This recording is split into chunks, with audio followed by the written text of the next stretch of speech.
Well, you know what they say. Wenn du mich einmal tauscht, ist es deine Schuld. Wenn du mich zweimal tauscht, ist es doppelt meine Schuld. Okay? So fool me once, shame on you. Fool me twice, double shame on me. Well, for those who don't realize, and I don't understand, how could you not realize? It's quite obvious. It's campaign season. They're prepping for campaign and for elections. And the way they like to follow others, I wouldn't be surprised if they jump on the snap election campaign. They might pull a mere motley on you guys. And in some respects, if they do, it might be a strategic thing to do, because you would catch a couple of these parties with their pants down, so to speak. So I believe it would be good strategy.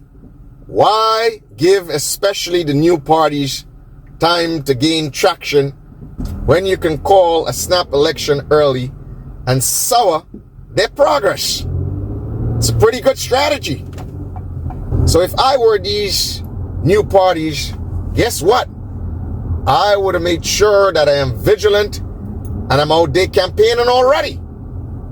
To me, it seems right now, it's only the CHGCP that is ready for elections. They had a nice motorcade around the island, and then they went out to Carriacou and had another nice motorcade.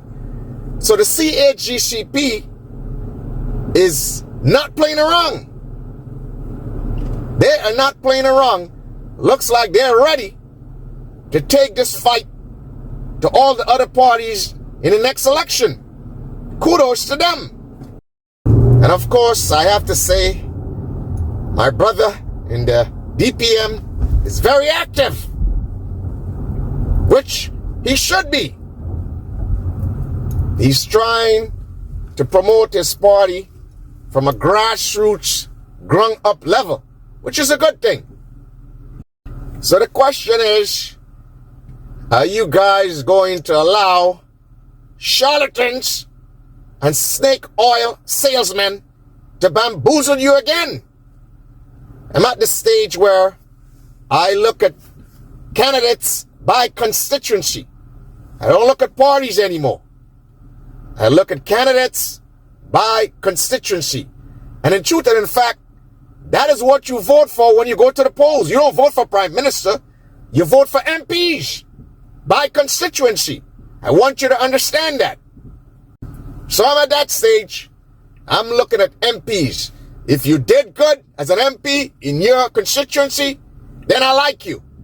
If you didn't do good as an MP in your constituency and you disregarded and ignored the people, then guess what? I don't like you.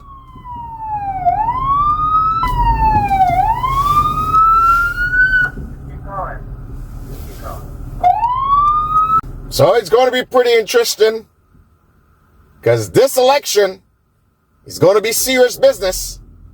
And as I have said, the CHGCP, the GULP, and of course the DPM, if they play their cards right, they have the best opportunity.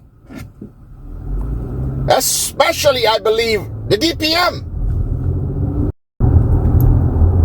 And I know you guys hate to hear it, but be prepared. It is quite possible that these two other parties would come running to MP Peter David, bargaining with him to be the Prime Minister of Grenada.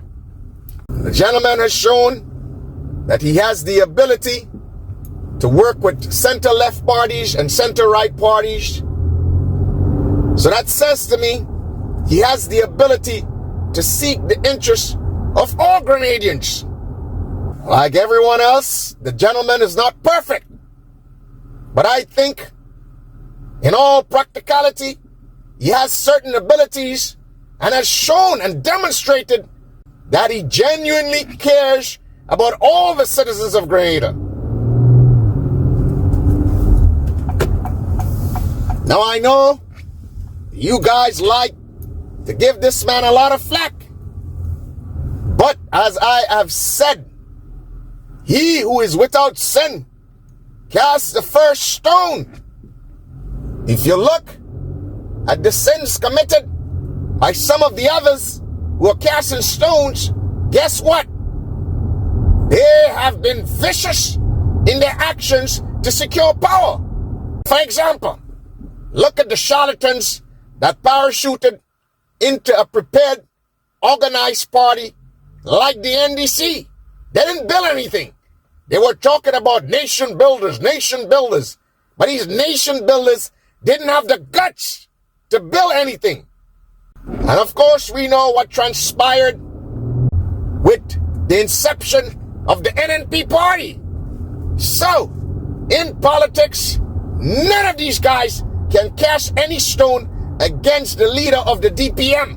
If there is any integrity in politics so far, and if we're judging based on morals and based on integrity, I guess it's only the CHGCP and the current leader of the GULP that can cast a stone against Mr. Peter David, because they are relatively clean compared to the rest of the parties. So, the bottom line is, be prepared, be vigilant, be sober. And I know coming towards just before election, they're going to show you a couple of bones, because guess what? They want to preserve their money train. That is the plot. Coming close to the election, they're going to fetch you, they're going to dine and wine you, and of course, they're going to show you some pennies on the dollar so they can convince you to vote for them, because they have to protect the money train. They have acquired a taste for the good life, so they don't want that good life to end. And their handlers and benefactors, these socialist Marxists who they are in bed with right now, they too don't want the gravy train to end. So they will do whatever it takes to try to hold on to the reins of power. You would see their socialist Marxist intellectuals becoming more and more active, closer and closer to elections. These socialist Marxist intellectuals who are very much disingenuous. They are masters of propaganda. And I am reminding you again, stay far from that panel discussion that they are planning to have tomorrow at the Tia Mary Show House. Stay far from it. It's going to be riddled with propaganda, okay? These socialist, Marxist, leftists can't discuss Gary. They can't discuss independence because they would not give Sir Eric Matthew Gary his rightful place in the role he played in securing independence for Grenada. They're going to use that panel discussion as a political platform to proselytize, and they are going to promote their socialist Marxist mythology. They're going to say, it was a socialist Marxist struggle that caused us to get independence. This is how devious and dangerous these people are at rewriting history. Just as there's an attempt to rewrite the history of October 19th. So I am warning you, be sober, be vigilant, and do not allow yourselves to be bamboozled again with Nancy stories and fairy tales about bringing bucket trucks at the end of the day to pick fruits from fruit trees. Hopefully you've gotten a little wiser and you would not be taken again.